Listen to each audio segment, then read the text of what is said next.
Ibu Elsa ini permohonan nasihat untuk lawyer muda yang sudah jadi lawyer muda dan melihat ke karir ibu yang cemerlang gitu, dan dia mencita-citakan untuk menjadi celebrity lawyer seperti ibu sendiri dan membangun ketokohan gitu.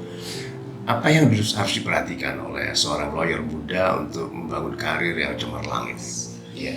Nah, kalau kita masih muda, kan jelas kita gak ada yang kenal.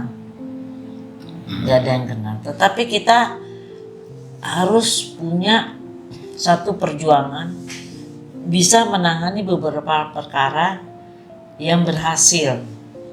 Jadi kalau ditanya perkara ini, oh saya udah pernah. Sehingga waktu bertemu dengan klien, kita bilang, oh untuk ini harus tangani, harusnya begini, kita bisa kasih nasihat. Nah, untuk bisa itu, kita harus ada caranya berjuang dengan, kalau orang mau kita bisa lihat perkara-perkara menarik, ya kita pegang. Berinisiatif untuk membantu. Kalau kasus itu di pos bakung, bisa di organisasi-organisasi di mana ada LBH-nya, itu bisa masuk di situ, sehingga disitulah kita punya pengalaman melakukan bantuan-bantuan hukum yang rata-rata prodeo, tetapi itu ilmu dan kita pantang mundur membantu orang itu. Jangan begitu tahu, aduh ruwet banget deh, udah males deh, terus udah ketemu kliennya lari-lari, nggak mau jawab, nggak mau ini, gitu. Jadi komitmen, karena ini kan komitmennya harus jelas. Maraton ya, bukan setahun 2 tahun, tetapi ya mengenanganin perkara, salah satunya perdata aja bisa 5-6 tahun. Jadi bisa disimpulkan bahwa membangun karir sebagai lawyer seperti yang ibu bangun sendiri itu bukan sesuatu yang mudah ya. Betul. Ya sekarang kan ada, kalau saya kan litigasi, tapi saya juga menguasai juga corporate. Bebannya berat dan juga tentu bahasa asingnya harus kuasai. Minimal bahasa Inggris, tapi sekarang kan sudah banyak orang Cina masuk ke Indonesia.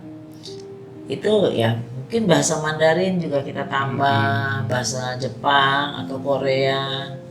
Nah, itu yang untuk memperkaya klien kita. Super sekali. Jadi memang tidak semanis, tidak semudah kelihatannya itu. Iya, apalagi sekarang investasi dari Cina tuh banyak sekali. Jadi kita kalau bisa, kita bisa merebut pangsa pasar di sana. Jadi lawyer muda ini kan masih punya masa yang panjang ke depan. Jadi melihat bahwa mungkin lanskap bisnis kan sudah akan lebih plural bahasanya. Ya. So banyak sekali pertimbangannya yang mungkin kalau mereka ini lawyer muda ini mau lebih menyerap, itu memperhatikan yang sudah senior ya. Sepak terjangnya, apa yang dilakukannya, sikap-sikapnya. Kan ada sikap-sikap pribadi juga yang penting bagi sukses. Yang paling itu, kalau kita mau menjelajah lebih tinggi, jangan kita jadi lawyer norak. Lawyer norak yang hanya sekejap terkenal, tapi orang akan terpatri di publik, bahwa ini lawyer norak. Lawyer yang banyak bicara. Dan kadang-kadang ada klien yang tidak mau digunakan sebagai bahan untuk membuat dia tenar. Iya, karena bisa merusak reputasi klien itu. Yang istilahnya tidak berkelas itu ya. Jadi kita harus harus bisa, tujuan kita mau apa, mau sekedar terkenal aja, atau memang kita mau jadi lawyer yang berkelas. Itu harus ditetapkan dari sekarang.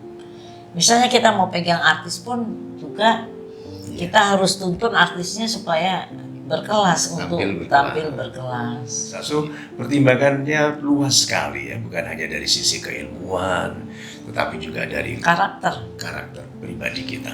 Betul kan? Karena tidak mungkin orang bisa mencapai kelas karir yang bagus sekali hanya dengan keilmuan, tapi juga kualitas pribadi. Super sekali. Saya sendiri sudah menyaksikan, mengalami, bisa testify bahwa semua itu ada pada Ibu Elsa. Jadi bukan hanya perannya sebagai orang yang sangat berilmu di bidangnya, tetapi juga perannya sebagai seorang wanita yang senior, yang berpengalaman sekali, yang bijak, yang sikap-sikap kehidupannya mendamaikan. Itu Ibu Elsa. Terima kasih banyak. Karena orang yang punya kasus tuh sedikit banyaknya dia stres. Karena dia nggak bisa mikir sendiri karena bukan bidangnya. Nah, disitulah kita turun tangan untuk membantu meringankan beban pikirannya. Semoga Tuhan memberkati para lawyers yang baik, yang amanah Amin. ini. Terima kasih banyak Ibu Elsa.